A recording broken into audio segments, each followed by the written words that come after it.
Hello and welcome to the AutoX show. On the show today, we finally get our hands on Hyundai's brand new compact SUV, the Venue.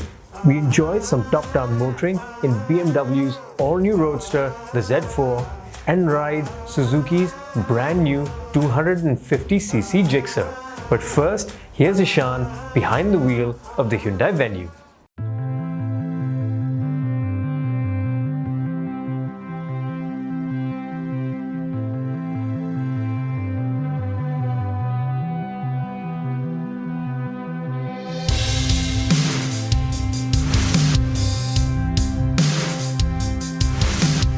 India's transition from being a hatchback to a sedan-dominated market to being something that is completely obliterated by SUVs has been quite sudden.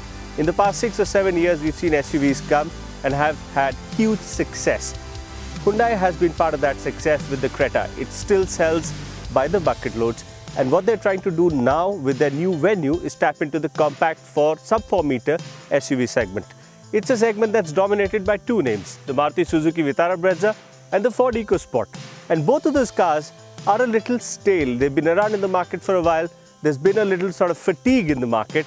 And with the Venue, Hyundai is looking to change all that. It's been in the news and we're driving it today to see how the Venue fares and what it offers to the Indian customer.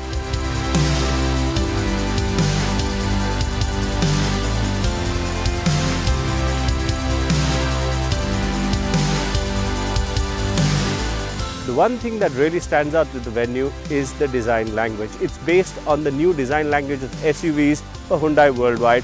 And there are some distinct touches that are very unique to the brand. First, of course, is the big grille. With the black chrome effect, with the honeycomb structure, I think it really gives the car a lot of presence. The other thing that really stands out is the staggered headlight setup. So you get the indicators here, the projector headlamps and the daytime running lights here, the fog lamps here, and it's a very distinct identity. The other thing that you see when you see the car in profile is the fact that at sub-4 meters, they've designed it really well. So the proportions are correct, the 16-inch wheels look absolutely perfect, and the car is very balanced from the design. Also, it has a really strong rear-end design. You get these really attractive looking tail lights, which stand out very well for all the right reasons. And in this bright orange shade, I have to say, compared to its competitors, the Venue looks fresh and looks quite exciting.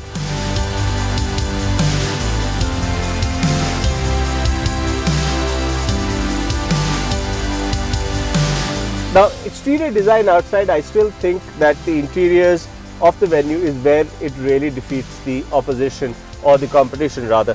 So what happens is when you sit in the car, the soft touch surfaces, the plastics, the equipment level is just a class apart. It's something that most competitors don't offer. It's a cabin that you feel really good to sit in. The quality levels are very high, and I really like the glass house.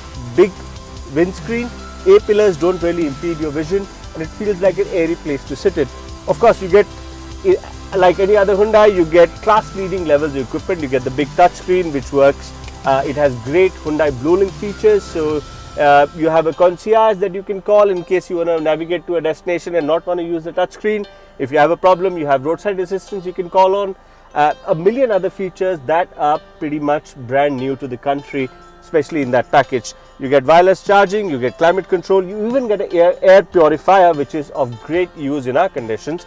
And I think the interior is where the Venue really sets itself apart from the competition.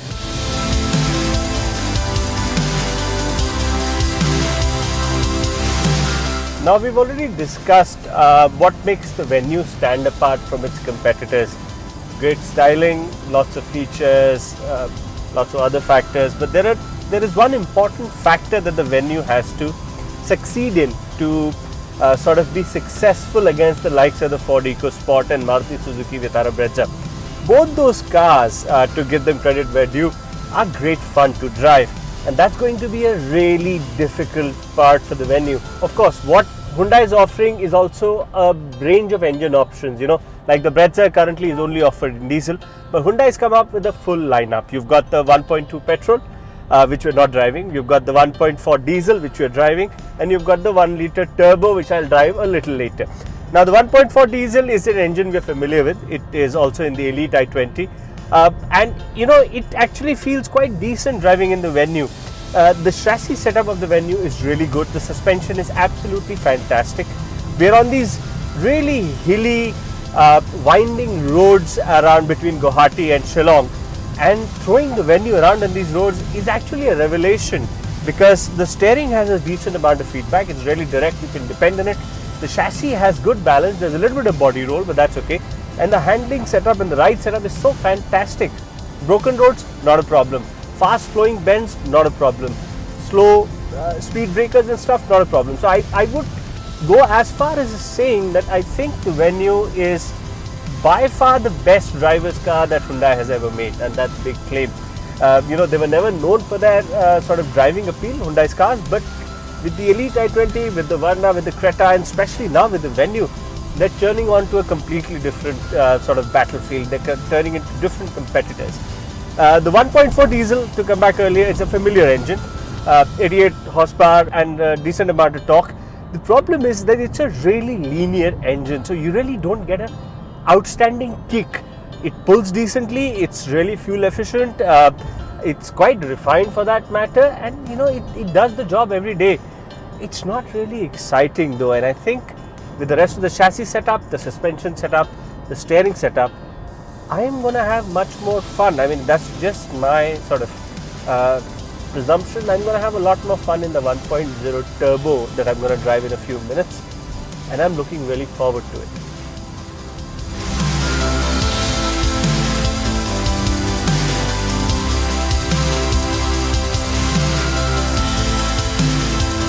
Now I'm of course in the 1.0 turbo petrol. Now this is a unique engine because this is probably one of the first of its kind engines that Hyundai is offering in India. It's a small 1 litre turbo that puts out 118 bhp, 172 Nm of torque, and it's available with two gearbox options.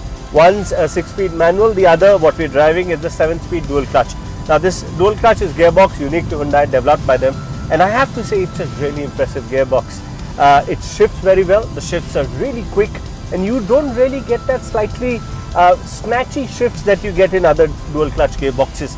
In that sense, it's really impressive. The engine is very refined, it delivers a lot of power, a lot of torque, and with this engine I think it's a lot more fun to drive the Venue, because like I said earlier, the suspension and the steering setup is so well done that with this engine you really enjoy pushing the car.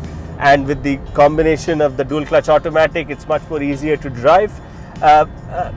One thing that we'll have to see in a longer test is how efficient the 1 litre engine is, because in our experience, smaller turbocharged engines, when you're driving them really hard, like when you're driving the cars fast, tend to have slightly poor fuel efficiency. So that's one aspect we'll have to check. But as of now, it actually looks to be quite decent. Few things that I think I miss in the Venue as far as the negatives are concerned. One, I know it's a car built to a certain budget, and of course there are pricing considerations, but with a dual clutch I would really appreciate some paddle shifters in the steering. Yes, I can shift them manually via the gear lever, but it's not the same experience, it's not that intuitive. That's one. Two, with the diesel I would have really appreciated if Hyundai had also launched an automatic option. The diesel is only available with a 6-speed manual, which is quite decent to drive, but with our urban traffic being what it is, I still prefer an automatic now for my daily driving. If you're out in a road trip where you're going to have fun, of course a manual is far more engaging to drive, but an automatic in everyday works a lot more. And those two for me are probably the most faults that I can find with the Venue.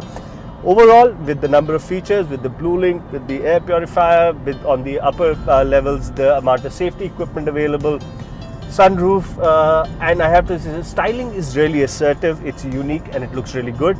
And with this suspension setup, this chassis setup, the Venue is a really well balanced product.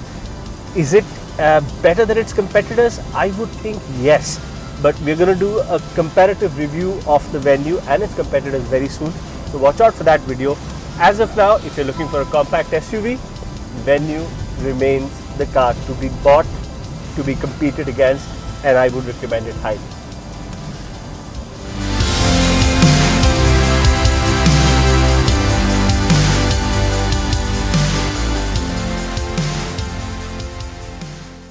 Now don't go anywhere, because when we come back, Ravi takes a pair of Suzuki Gixxers to the PIC.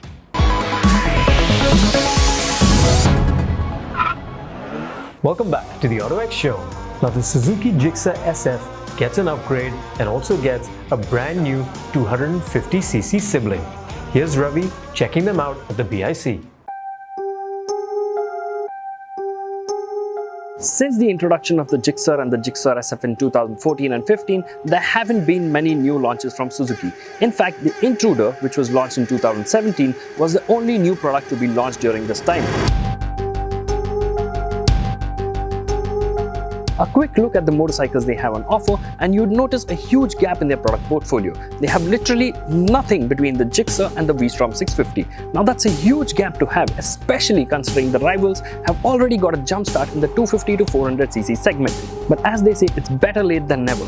Suzuki has finally brought in the 250cc Gixxer and with it given an update to the Gixxer SF 155 as well. We are at the Buddh International Circuit to find out how these two perform.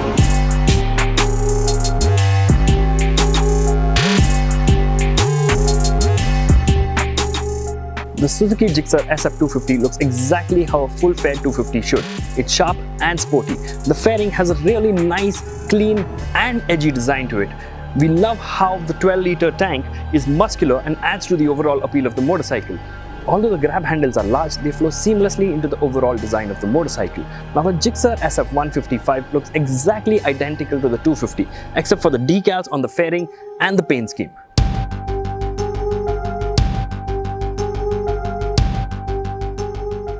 In comparison to the outgoing model, this one gets split seats and a clip-on handlebar, just like the 250. Both the motorcycles get LED lighting.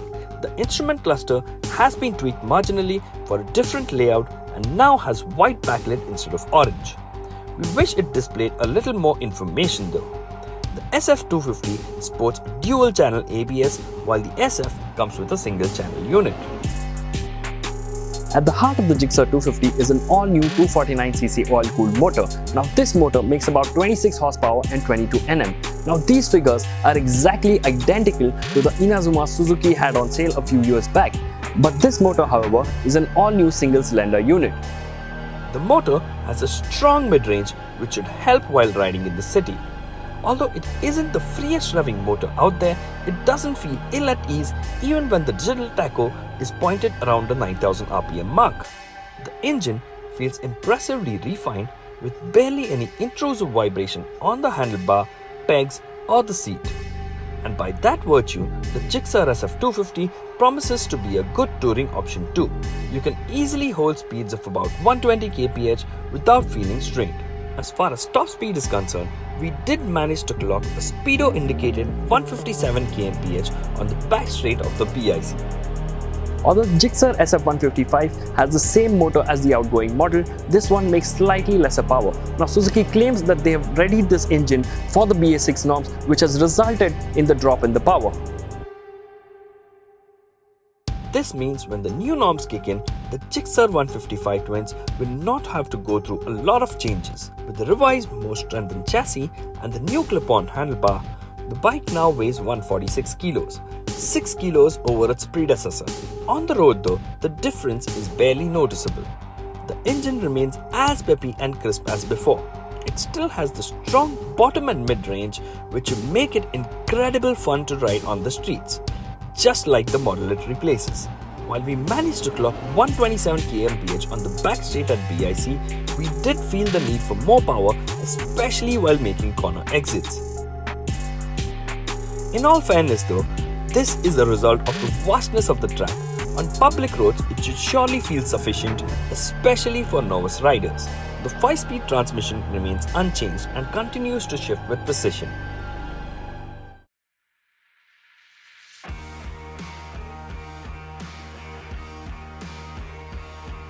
The Gixxer SF 250 also gets the revised and strengthened chassis. The frame downpipe has been thickened by 0.3 mm. Although that number may not seem much, Suzuki claims that it has resulted in a 12% increase in torsional rigidity. The 250 sits on telescopic forks up front and a swing arm type monoshock at the rear. The duo have been set up well to ensure that the Gixxer SF felt nimble and planted. Direction changes as well as mid-corner bumps don't upset the motorcycle. The MRF tires that it rides on are wide, grippy and felt confident out on track. But the position of the foot pegs did play spoilsport while cornering. Coming back to the 150, all the changes made to the chassis may have added a lot of weight, but it has also made it that much more confident and engaging. The agility with which the bike leans into corners is pleasantly surprising. In fact, given the 15 kg weight difference from the Gixxer SF 250, this one feels a lot more responsive and effortless than its larger sibling. At 1.70 lakh, the Gixxer SF 250 might seem like an expensive proposition at first, especially given that the Bajaj Dominar costs just a couple of thousands more. But when you consider its other competition like the Honda CBR 250 and the 250 Duke, the Suzuki suddenly makes a lot more sense. There is also the Yamaha Phaser 2.5 in this class, but it makes considerably lesser power despite displacing a similar 249cc. Coming back to the motorcycle itself, the Gixxer SF 250 has such an uncomplicated formula that it is hard to go wrong with.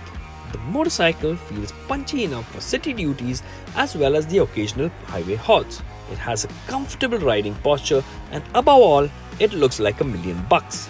It is then a good balance of sporty styling and everyday usability, something that will surely find a lot of takers. Suzuki has launched the Gixxer SF 155 and 1.09 lakhs. Now that is a premium of 11,000 over the outgoing model. At that additional price, you get LED headlamps, an all-new design and a strengthened chassis. From little things come big things. That is the story of the 2019 Gixxer SF. The first gen model was already an impressive motorcycle, but with the small changes, Suzuki has managed to make it better in almost every aspect.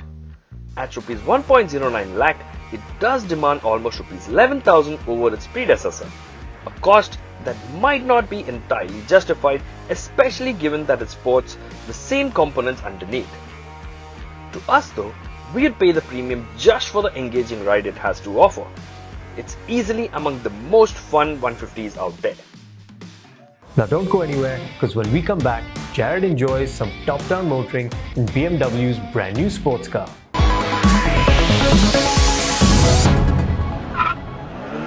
Welcome back to the autoX show. Now here's Jared enjoying some wind in the hair motoring in BMW's brand new Z4. Well, in his case, not exactly wind in the hair motoring, but you get my drift.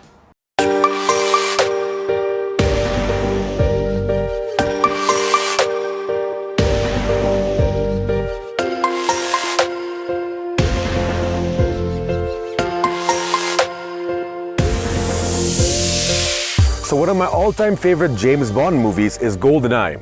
And in that movie, Pierce Brosnan, who plays James Bond, drove the BMW Z3. That was my first introduction to the car, and I absolutely loved it. Well, here we are, 22 years later, and BMW has just launched the brand new Z4 in India. This one is actually an updated model. The previous model we did drive about 5 years ago, and I wasn't too impressed with the car. But this one has got a massive change to it. The only thing it does share with that car though is that this is rear-wheel drive and the engine is mounted up front. This new BMW Z4 shares a lot with the Toyota Supra as well. So you can imagine there's been a lot that's gone into this car. Well, it's beautiful weather right now. We've got a nice convertible with us. We're gonna take the roof off right now. There we go. Just the press of a button. And we're gonna get in this car and we're gonna see just how fun this open-top roadster is gonna be.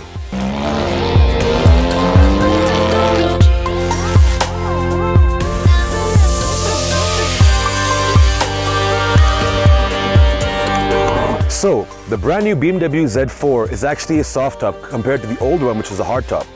And this car is actually very good looking. It's got a shorter wheelbase, but it has a nice, very low slung body. It's got a brand new front end, and it's also got a brand new rear end. A lot of new designs have been added in, but still, it looks pretty much like the original Z4 as well. But this one does get a lot more in terms of aerodynamics. The front is very nice. It's got a lot of nice air vents and slits. And then of course the hood has got nice cuts in it. And when you move towards the rear, you also see a lot of that muscle in this car. It is kind of small though, but that's okay. This is a roadster, it's meant to be like that. Now this car obviously looks really hot in this red color. And I also like the nice massive rims. However, I do think the calipers could have been painted red or white to match with the color contrast. The blue ones just don't go well. But overall, the design is very nice, it's very attractive, and wherever we drive this car, everyone's looking at it. And that's obviously because when the top is down, this car looks absolutely stunning.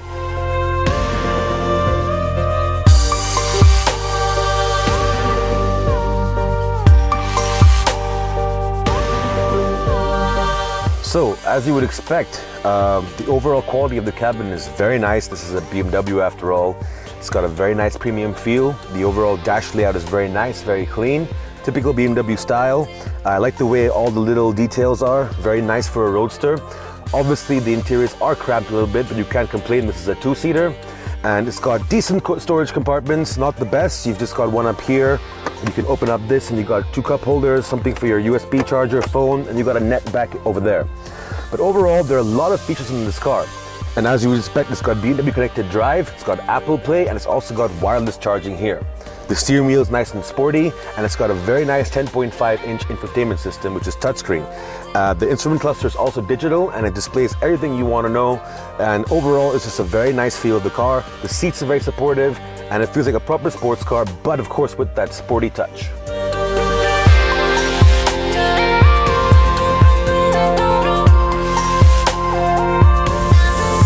It's a beautiful day, the sun is out, we have some awesome empty roads, and we've got this sweet BMW Roadster with us. It's fantastic. This car we have is the M40i, and interesting fact, this BMW Z4 actually went around the Nürburgring quicker than the BMW M2. This car gets a 3-liter, 6-cylinder turbocharged engine with about 340 brake horsepower and 500 Newton meters of torque. Yeah, that's pretty fast. In fact, it's a very punchy engine and it can race from 0 to 100 in just 4.4 seconds. Very impressive figures, and I can say it very clearly, I am very impressed with this car. The previous generation Z4 that I drove wasn't the best, but this one right here really excites me, and it really is a great performer, very fun car to drive.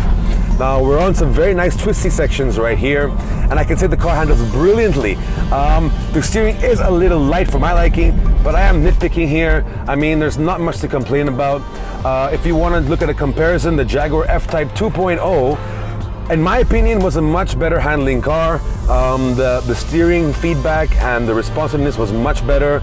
But this car is no slouch. As I said before, it went around the Nürburgring quicker than the BMW M2, and it handles really well.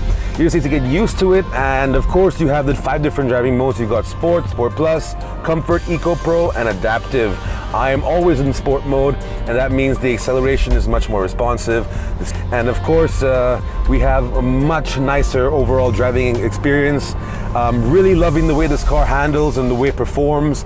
The throttle response is perfect, and you just have a great time, especially when you have the top down. The exhaust note is fantastic. Also, when you're in sport mode, it pops and it crackles. Really an overall pure driving joy, as BMW calls it. It's really, really fun.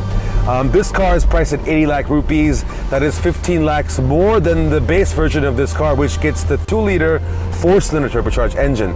So in my opinion, if you're going to spend that kind of money, you might as well spend the 15 lakhs more and get the M40i. You will not be disappointed. It's a great car, and I'm just loving pushing the throttle down and just, it's so much fun. It's so hard not to do that, but I'm trying to explain to you how this car drives, and look here. And so yeah, I can get distracted a few times, but yeah, this car is really, really fun. I love convertibles, who doesn't? It's beautiful, people are gonna look at you, and with the top down they can see who's driving the car. So overall, yeah, there's nothing to complain about in terms of an experience. It offers you a great experience. When you're on the highway or in the city, obviously not as fun, but if you're in some nice twisty sections of road up here in Lonavala, no traffic, great weather, you really can't go wrong with the BMW Z4. Another thing I really like about this car is that it's got a brilliant head-up display, and in fact, depending on what type of motor you're in, it changes. And right now in sport mode, it even shows me the rev counter, so I can see what my revs are like. And it's very sporty, very nice sporty touch to it. I love the steering wheel as well, the paddle shifters, and the seats are also very supportive, very nice. It's a great car. I mean, I've been smiling since I've been driving it. No doubt, I'm having a phenomenal time, and I just want to press down on that acceleration and just go for it. Oof. It's beautiful. Having so much fun.